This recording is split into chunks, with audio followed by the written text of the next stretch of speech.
40 वर्षानं कसलीही निवडणूक सोसायटीची झालेली नव्हती, पण आता सध्या पाहिलं तर सोनपेठ शहरामध्ये आणि परभणी जिल्ह्यामध्ये मोठी सध्या चर्चा होती किंवा इथं सोसायटी बिनविरोध निघत होती. पण आता संविधानिक पद्धतीने इलेक्शन घेऊन बी मतदान घेऊन बी तुमचा विजय झाला. तुमच्याकडे 8 उमेदवार होते, समोरच्याकडे 12 होते. काय सांगाल? पहिलं प्रथम मी सोनखेड तांडा या सर्व मतदाराचे आभार मानतो व आमचे पॅनल प्रमुख पिपरी कोडगाव भगवानरावजी मोहिते पाटील यांच्या मार्गदर्शनाखाली बळीराजा पॅनल हे स्थापन केलं.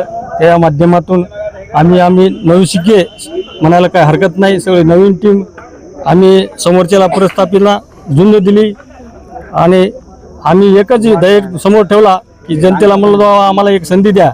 40 वर्षाचं गड हे उकळून टाकायचं आहे. 40 वर्षापासून आपल्याला मतापासून वंचित या लोकांनी ठेवलंय. आम्ही एकच मुद्दा ठेवला. आम्ही आश्वासन दिलं नाही लोकांसारखं हे आणतो ते आणतो, काहीच नाही म्हणलो. आम्ही तुमची सेवा करू. बरं, तुम्हाला जवळपास सर्व किती मतदान पडलं आहे काय सांगाल? आम्हाला सर्वापेक्षा आमच्या बॉडीला एक 15-20 मताच्या फरकाने आमच्या सीटा लागल्या. सकाळपासून मोठी चर्चा चालू होती की बोलत होते की जे की शेतकरी पॅनल आणि बळीराजा पॅनल, तुमचं शेतकरी पॅनलचे 12 उमेदवार होते आणि बळीराजा पॅनलचे 8च होते. तर त्यांना फक्त आहे ना 3च उमेदवार जर त्यांचे जिंकले असते तर त्यांना वाटत होतं की आम्ही विजय होणार आहेत. ह्या अनुषंगाने होते. काय सांगाल?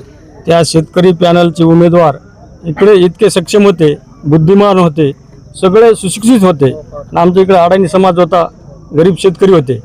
सगळ्याच्या अगोदर तुम्ही मतदान चालू असताना बाईट घेतली. आम्हाला हिनविलं गेलं की त्याला शून्य कळतंय. शून्यवाल्याच बघितलं घाबडा. तर ते म्हणतो आम्ही काय अतिशोक्ती बोलणार नाही, परंतु दिलेली जे संधी आहे शेतकऱ्यांनी येणाऱ्या 5 वर्षामध्ये भगवानराव मोहिते पाटील यांच्या नेतृत्वाखाली आम्ही योग्य ते न्याय देण्याचा प्रयत्न करू.